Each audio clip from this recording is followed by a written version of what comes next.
It started with a picture. Boys. I want people to hear my voice. A blurred frame, captured by a stranger's lens, showing Amy Winehouse, barefaced, disoriented, wrapped in a thin towel outside her Camden home. Within hours, that private moment had become public property. More than 18,000 shares in less than 3 hours. Tabloids labeled it exclusive. Social media called it proof. But what it really was an invasion, raw, intimate, and merciless. In 2008, Amy Winehouse was 24, one of the most famous voices on the planet. Her album Back to Black had sold over 16 million copies worldwide. She just won 5 Grammys in a single night, a record for a British woman. Yet, even at the peak of her success, the cameras were never aimed at her music anymore. They were aimed at her body, her mistakes, her breakdowns. Every headline was a frame. Every flash was a wound. By the time her name reached 1.2 million Google searches per week, Amy was no longer a person to the world, she was content. And behind that viral image, that one forbidden photograph, began a chain reaction that would expose the darkest truth of fame in the digital age. That the more we watched her fall, the more we demanded to see. Beat. This is not a story about addiction. It's a story about visibility, and what happens when a woman becomes too visible to survive. If stories like this move you, if you believe some voices deserve to be remembered, not erased, stay with us. Hit subscribe so you never miss the hidden chapters behind the fame. Leave a like if you still believe music can tell the truth when the world won't. And share the story, because sometimes reminding others is the only way legends live on. The next chapter of Amy's story begins now. Long before the world saw her collapse on stage, Amy Winehouse was just a little girl from Southgate, North London, born on September 14, 1983, into a modest Jewish family with a radio that never stopped playing jazz. Her father, Mitch, drove a taxi by day and sang Frank Sinatra in the mirror by night. Her mother, Janice, worked in pharmacy. And her grandmother, Cynthia, once a singer for the British jazz scene of the 1950s, became Amy's first and deepest inspiration. By the age of 8, Amy was already singing along to Tony Bennett, Ella Fitzgerald, and Sarah Vaughan. At 10, she formed her first band, Sweet and Sour, with a school friend, performing covers at local youth clubs. Her teachers described her as rebellious but magnetic, a child who could silence a room with one note, then break the silence with laughter that sounded older than her years. Yet, her childhood wasn't peaceful. When Amy was 9, her parents separated, a quiet fracture that never healed. Friends later recalled how she began to write dark, witty lines in her notebooks, jokes about love, songs about loss. She wasn't just performing, she was observing. Absorbing every argument, every unspoken word. At 13, she was expelled from the Sylvia Young Theatre School for not applying herself. Her essay about wanting to sing what I feel, not what they tell me to, became legendary among classmates. That defiance was the seed of her genius, and her undoing. Behind the humor, Amy struggled with body image and early symptoms of bulimia. Her weight dropped to 43 kilograms, yet she laughed it off in interviews. In her diary she wrote, "I'm fine, I just forget to eat when I'm thinking too much." Music became both armor and confession. Every jazz record she played was a conversation with someone who understood her pain. In one interview, she said quietly, "I was never the prettiest girl, but when I sang, people stopped talking." That silence, that moment when the world finally listened, was intoxicating. And for a girl who had grown up feeling invisible, it became something she would chase for the rest of her life. Soft fade. Heartbeat sound under the last line. Because once Amy Winehouse discovered attention, she never learned how to escape from it. London, 2002. A smoky basement bar in Camden. From primary A school. 20-year-old woman with a beehive of black curls stands in front of a cheap microphone, eyes half closed, guitar trembling against her ribs. Her name, Amy Winehouse, appears on the chalkboard for the first time. That night, her voice cuts through the noise, deep, raw, soaked in old soul. Among the dozen people in the room was a talent scout from Island Records. Within 6 months, Amy signed her first contract. Her debut album, Frank, released in October 2003, was not a blockbuster, but it was a revelation. It sold over 1 million copies in the UK and earned her 2 Brit Award nominations and the Ivor Novello Award for Best Contemporary Song. The lyrics were unapologetically personal. Lines like, "I can't help you if you can't help yourself," weren't written for radio. They were confessions. But the industry wanted more. They wanted a polished pop star. She gave them a truth they couldn't market. At meetings, producers asked her to dress sexier, to lose the jazz. Amy refused. In her words, "I'd rather have 10 fans who feel me than a million who don't." Then came Back to Black. Recorded in just 5 months between London and New York, the album was lightning in a bottle. Released in October 2006, it hit #1 in 11 countries, selling over 16 million copies worldwide. The single Rehab climbed to #9 on Billboard Hot 100, despite its dark humor. "They tried to make me go to rehab. I said no, no, no." That lyric, meant as a joke between takes, became a prophecy. The world laughed, danced, and sang along, not realizing it was a cry for help. At just 24, Amy became the first British woman to win 5 Grammys in one night, including Record of the Year and Song of the Year. And the Grammy goes but beneath to the trophies, Amy there was Winehouse. exhaustion. Behind the eyeliner and tattoos, a quiet panic growing louder each day. Slow fade out. Piano note lingers. She had achieved everything she dreamed of, yet somehow, it was the beginning of her nightmare. February 10, 2008, Los Angeles. Amy Winehouse wasn't there. While the world tuned in to the 50th Annual Grammy Awards, Amy watched from a rehab clinic in London, live via satellite. That night, she won 5 Grammys, including Record of the Year, Song of the Year, and Best New Artist.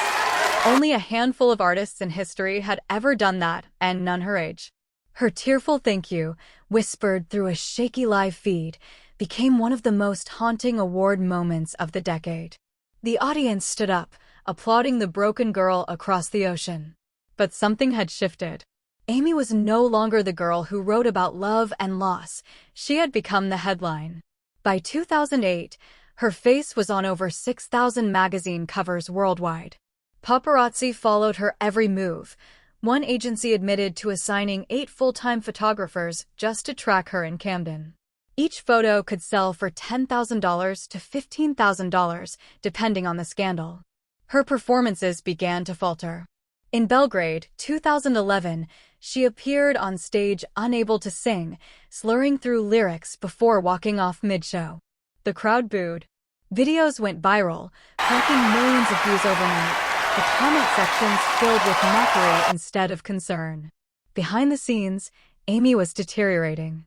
Tabloids published photos of her bruises, her thin frame, her shaking hands, sometimes without her consent, often without context.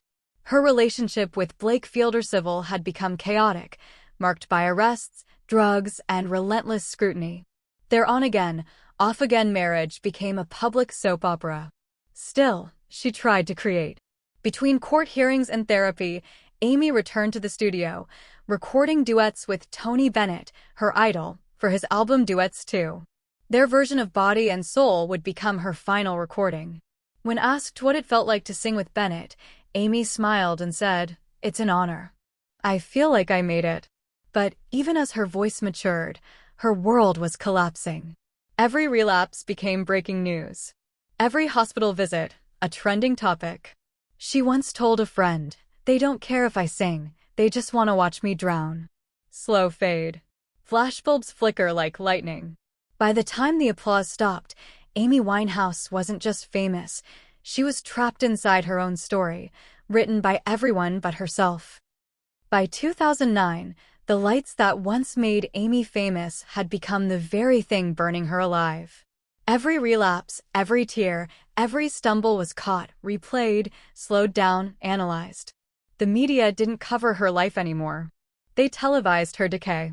Amy's dependence on alcohol and drugs had grown severe. Medical reports later revealed blood alcohol levels of 416 milligrams per 100 milliliters, 5 times the legal driving limit in the UK.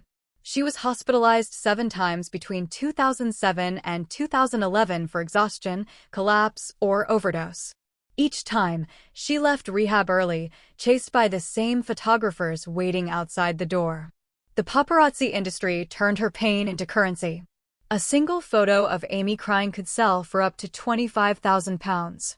Editors called it gold. Publications printed over 3,000 articles about her in the final 3 years of her life, roughly 3 stories every day.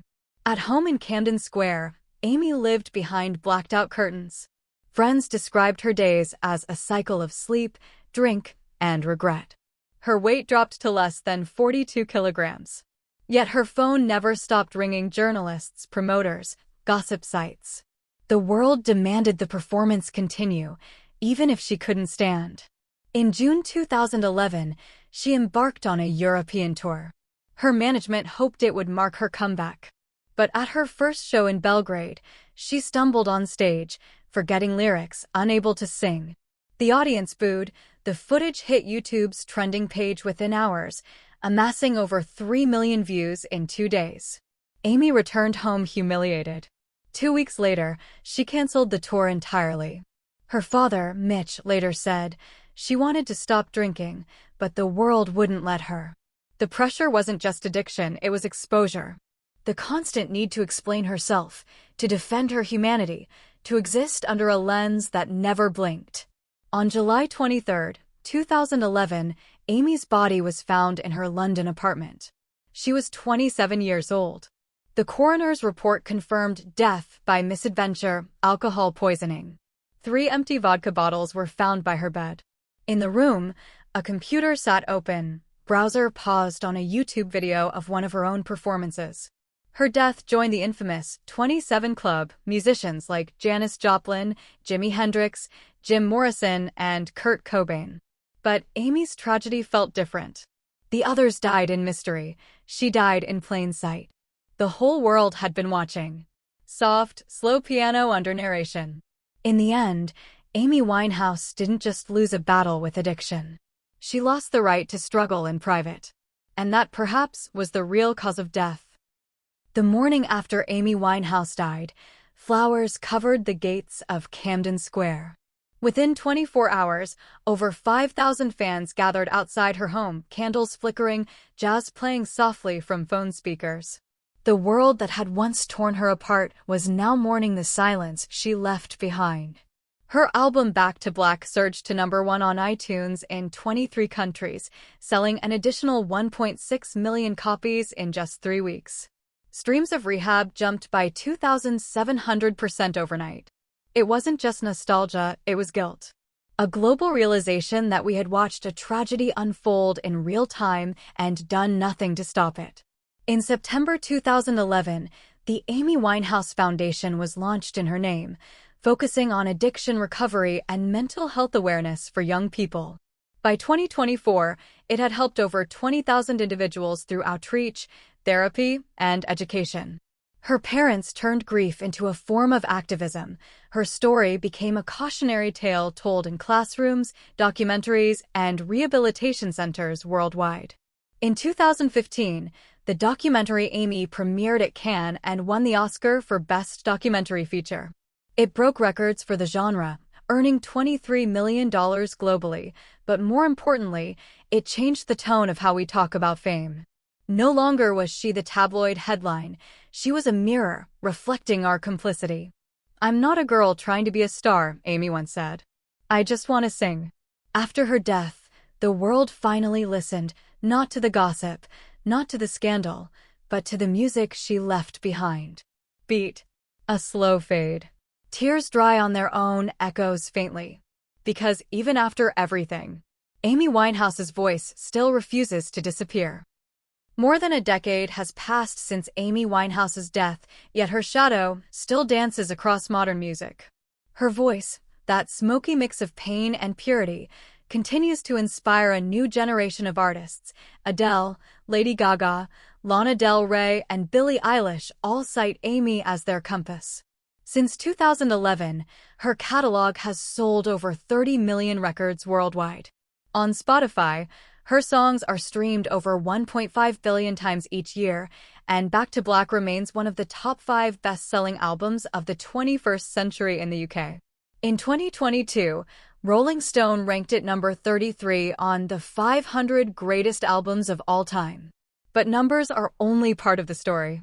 Amy's real legacy is emotional honesty, the courage to sing ugly truths in a world obsessed with perfection. She gave vulnerability a sound. And in doing so, she turned her chaos into art that will outlive all of us.